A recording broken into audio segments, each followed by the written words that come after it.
nyo naman kami, ano ba ito sinalihan yung contest na to? So yung Chris sinalihan naman, po naming competition is the Asian Tri Zero G 2025.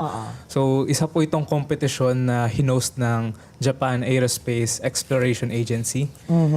Tapos, ang ginagawa po nila ay nagko-call po sila ng experiment proposals sa mga bansa sa Asia Pacific region.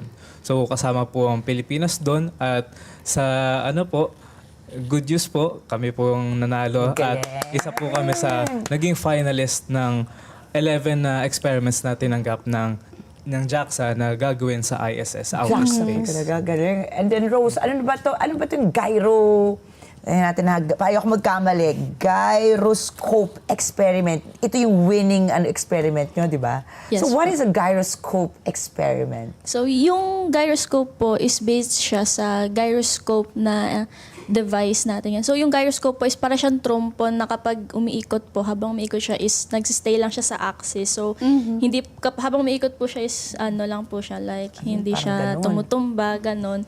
And yung na-inspired po kami na gawin yung double gyroscope experiment namin dahil nung pagkakita po namin sa sa device na to is naisip po namin, what if po is pagdugtungin namin yung dalawang gyroscope na kung ano po yung magiging behavior niya sa space and kung ano po yung malalaman natin sa sa difference or sa similarities ng behavior ng umiikot ng mga bagay sa outer space and dito po sa Earth.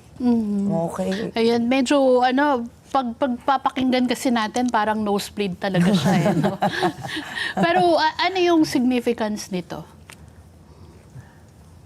Ayun, so, ang gyroscopes po is basically ginagamit siya ng mga spacecraft natin to maintain their orientation. And another importance nito is yung mga gyroscopes ay, so yung mga spacecraft natin is meron silang fuel and energy. And limited lang yung fuel and energy po nila na yun.